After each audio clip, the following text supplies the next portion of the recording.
प्रिय विद्यार्थियों, आपका हमारे YouTube चैनल नौकरी विद अजीत पर बहुत बहुत स्वागत है। आज का हमारा टॉपिक है संविधान के विदेशी स्रोत। इसके पहले वाले वीडियो में हमने संविधान सभा के बारे में पढ़ा था। तो जब संविधान का निर्माण हो रहा था तो हमारे जो संविधान निर्माता थे, तो हमारे संविधान निर्माताओं के द्वारा विश्व के बहुत सारे देशों के संविधानों को पढ़ा गया था। लगभग 60 देशों के संविधानों का अध्ययन करने के बाद देखा गया कि उन देशों के संविधानों में जो जो अच्छी बातें थी, उन बातों को उठाकर हमने अपने संविधान में रख लिया है। तो आइए हम स्टार्ट करते हैं। तो पहले हम देखते हैं USA, United states of America से क्या क्या लिया गया है, अमेरिका के संविधान से क्या क्या लिया गया है। तो मूल अधिकार हो गया, मूल अधिकार को अमेरिका से लिया गया है। मूल अधिकार क्या होते हैं? मूल अधिकार व्यक्तियों को, नागरिकों को प्राप्त होते हैं। व्यक्तियों को भी कुछ प्राप्त होते हैं, कुछ नागरिकों को भी प्राप्त होते हैं। नागरिकों को तो सारे प्राप्त होते हैं, कुछ अधिकार व्यक्तियों को भी प्राप्त होते हैं। तो मूल अधिकार को कहाँ से लिए गए? मूल अधिकार को अमेरिका से लिए गए हैं। अब दूसरा देख रहे हैं हम कि स्वतंत्र न्यायपालिका। हमारे देश की जो न्यायपालिका है, सुप्रीम कोर्ट, हाई कोर्ट, वो स्वतंत्र है, वो किसी के अधीन नहीं रहती, एकदम स्वतंत्र होकर निर्णय सुनाती है। स्वतंत्र न्यायपालिका को कहाँ से लिए गए? स्वतंत्र न्यायपालिका को अमेरिका के संविधान से लिया गया है। हम तीसरा देखेंगे न्यायिक समीक्षा। अब ये न्यायिक समीक्षा क्या है? न्यायिक समीक्षा न्यायपालिका की ऐसी शक्ति है जिस शक्ति के बल पर न्यायपालिका विधायिका द्वारा बनाए गए कानूनों और कार्यपालिका द्वारा जारी किए गए आदेशों को कट्टम कुट्टम कर सकता है। कहने का मतलब कि उसे गलत ठहरा सकता है, अवैध ठहरा सकता है, अगर वह मूल ढांचे के अनुरूप नहीं है तो। अगला हम देखते हैं उपराष्ट्रपति। उपराष्ट्रपति के पद को भी अमेरिका से लिया गया है। हमारे यहाँ भारत में उपराष्ट्रपति होते हैं जो राज्यसभा के सभापति होते हैं। उनका काम होता है राज्यसभा का सभापतित्व करना। आगे हम देखते हैं राष्ट्रपति पर महाभियोग। आपको पता होना चाहिए कि हमारे देश में जो भारत के राष्ट्रपति होते हैं, राष्ट्रपति को एक प्रक्रिया द्वारा हटाया जा सकता है, जिस प्रक्रिया को महाभियोग कहते हैं। इसके लिए क्या होता है कि संसद के दोनों सदनों में राष्ट्रपति को हटाने का प्रस्ताव आता है। दोनों सदनों द्वारा जब पारित हो जाता है, राष्ट्रपति का पद रिक्त हो जाता है। अब राष्ट्रपति पर महाभियोग की प्रक्रिया को भी अमेरिका से लिया गया है। न्यायाधीशों का हटाया जाना। अब न्यायाधीशों को भी हटाए जाने का की जो प्रक्रिया है, वो भी अमेरिका के संविधान से लिए गए। इसके लिए भी दोनों सदनों में बहुमत पारित करना होता है, तब न्यायाधीश हट जाते हैं। एक्चुअली आप देखेंगे महाभियोग शब्द का प्रयोग सिर्फ राष्ट्रपति के ही लिए किया गया, आर्टिकल 61 में किया गया है। वित्तीय आपातकाल। वित्तीय आपातकाल को भी आर्टिकल 360, इसे भी अमेरिका के संविधान से लिया गया है। प्रस्तावना, जो हमारे संविधान की प्रस्तावना है, प्रस्तावना को अमेरिका के संविधान से ही लिया गया है। जैसे हमारे संविधान की प्रस्तावना में कहते हैं कि हम भारत के लोग, अमेरिका के संविधान में भी कहते हैं कि हम संयुक्त राज्य अमेरिका के लोग। तो प्रस्तावना को भी अमेरिका के संविधान से लिए गए। यद्यपि प्रस्तावना की जो भाषा है वो अमेरिका से न लेकर ऑस्ट्रेलिया के संविधान से लिए गए, लेकिन प्रस्तावना को अमेरिका के संविधान से लिए गए। अब हम दूसरा देश देखते हैं कि ब्रिटेन से क्या लिए गए हैं। आप देखेंगे कि ब्रिटेन से संसदीय शासन को लिए गए। जैसे देखेंगे कि हमारे देश का शासन कैसे होता है, संसदात्मक शासन प्रणाली हमारे देश में चलती है। तो संसदीय शासन को, संसद का जो शासन होता है वो कहाँ से लिए गए? ब्रिटेन के संविधान से लिया गया है। विधि का शासन, विधि के शासन को भी ब्रिटेन से लिए गए। विधि का शासन करने से मतलब ये हुआ कि देश में शासन कैसे होगा? कानून का शासन चलेगा, किसी भी व्यक्ति का शासन, राजा महाराजा किसी व्यक्ति का शासन नहीं रहेगा, किसी भी नेता मंत्री का शासन नहीं, कानून का शासन होगा देश में।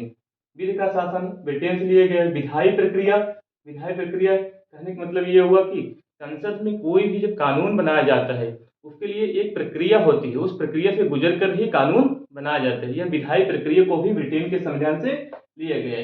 एकल नागरिकता, एकल नागरिकता को भी ब्रिटेन के संविधान से लिए गए। हमारे देश में देखेंगे तो संघात्मक शासन प्रणाली है, पूर्ण रूप से संघ तो नहीं है। संघात्मक शासन प्रणाली है, अर्ध संघ है, इसे न तो पूरा संघ है न ही पूरा एकात्मक शासन प्रणाली है।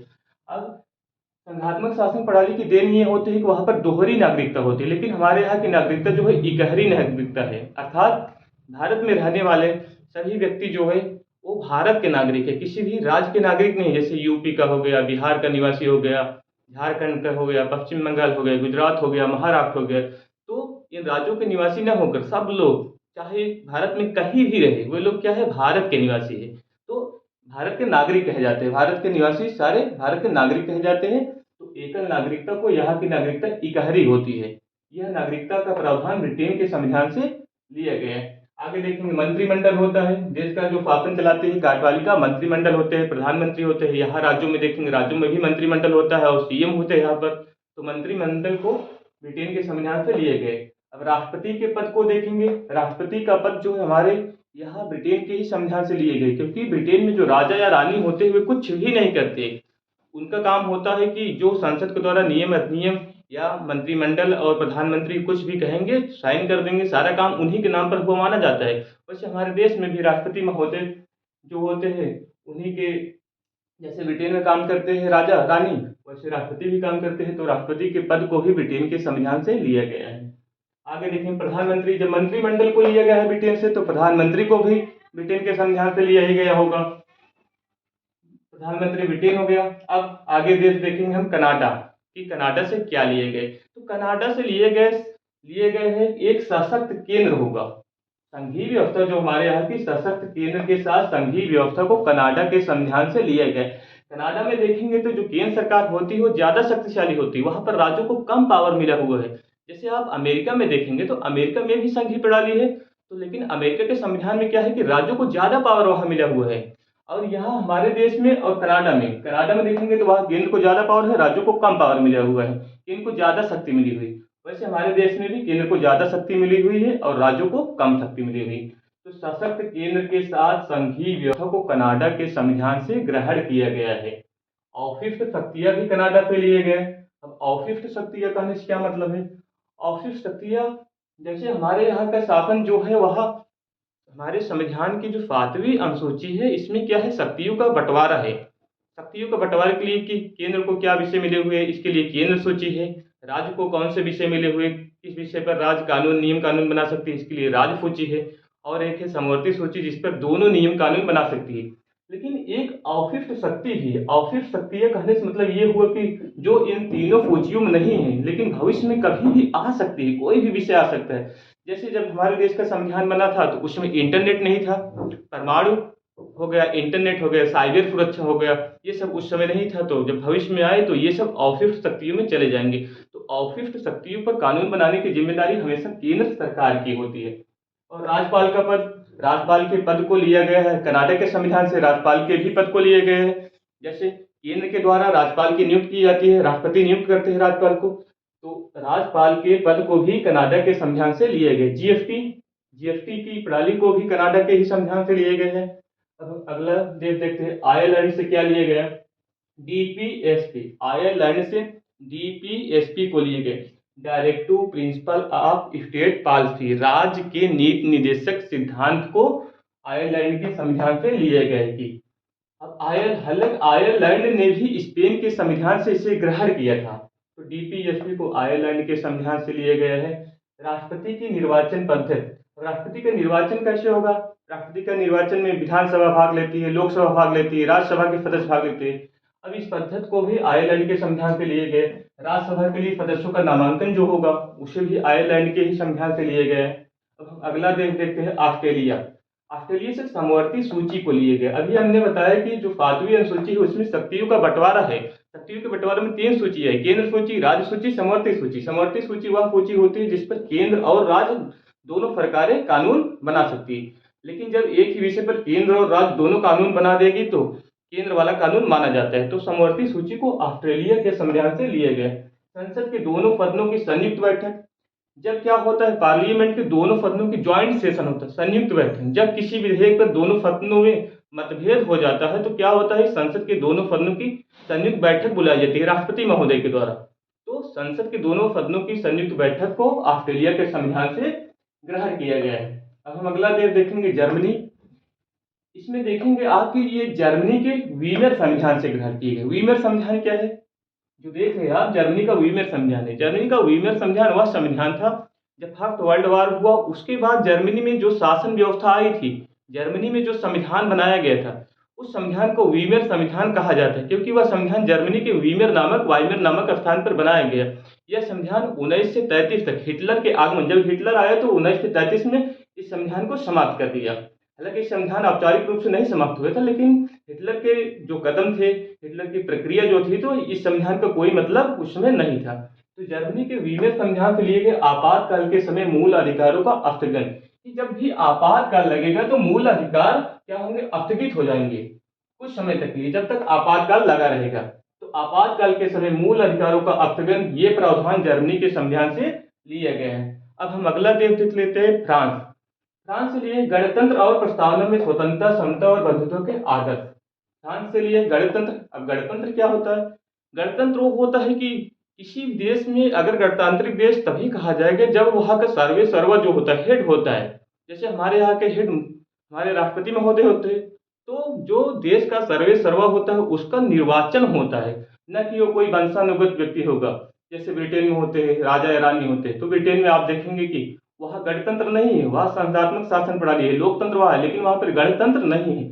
हमारे देश में देखेंगे राष्ट्रपति का चुनाव होता है।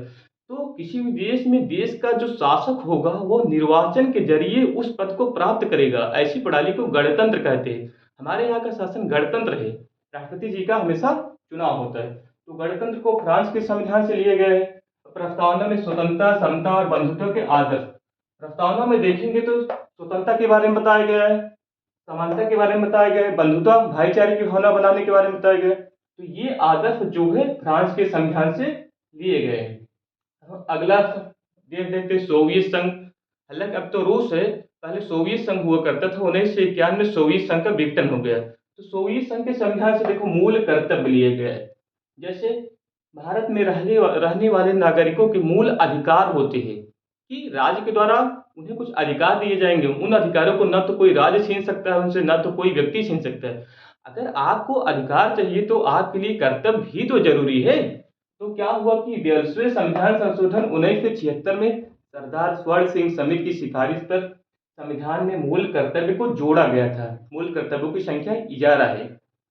और आगे देखिए प्रस्तावना में न्याय। कैसा न्याय? सामाजिक, आर्थिक और राजनीतिक, 3 प्रकार के न्याय की चर्चा की गई है प्रस्तावना में। तो ये न्याय के आदर्श को भी सोवियत संघ के संविधान से लिया गया है। अब हम अगला देख सकते हैं दक्षिण अफ्रीका। संविधान में संशोधन की प्रक्रिया। दक्षिण अफ्रीका का जो संविधान है उस देश के संविधान पे लिए गए कि संविधान के संशोधन की क्या प्रक्रिया होगी। हमारे देश में संविधान का जो संशोधन होता है उसके लिए अलग अलग प्रक्रिया होती है। कुछ में होता है कि आप देखेंगे कुछ में 3 से 68 के तहत संशोधन नहीं होता, कुछ में विशेष बहुमत चाहिए होता है, कुछ में आप देखेंगे विशेष बहुमत प्लस आधे राज्यों की भी सहमत उसमें जरूरी होती है। तो संविधान में संशोधन की जो प्रक्रिया है वो दक्षिण अफ्रीका के संविधान से ली गई है। अब अगला देखेंगे जापान। जापान से लिए गए विधि द्वारा स्थापित प्रक्रिया। इसका मतलब ये हुआ कि देश में, भारत में कोई भी कार्य किया जाएगा तो विधि द्वारा स्थापित प्रक्रिया के अनुसार ही कोई कार्य किया जाएगा तभी माना जाएगा। हालांकि ये आर्टिकल देखेंगे तो ये प्रक्रिया जो देखेंगे ये आर्टिकल 21 से लिए गए हैं कि विधि द्वारा स्थापित प्रक्रिया के अनुसार ही किसी भी व्यक्ति के प्राणों और उसके दैहिक व्यक्तिगत स्वतंत्रता से उसे वंचित किया जा सकता है, अन्यथा नहीं। तो ये विधि द्वारा स्थापित प्रक्रिया जो है ये जापान देश के संविधान से लिया गया है। अब आप लोग इसका स्क्रीनशॉट ले सकते हैं। धन्यवाद।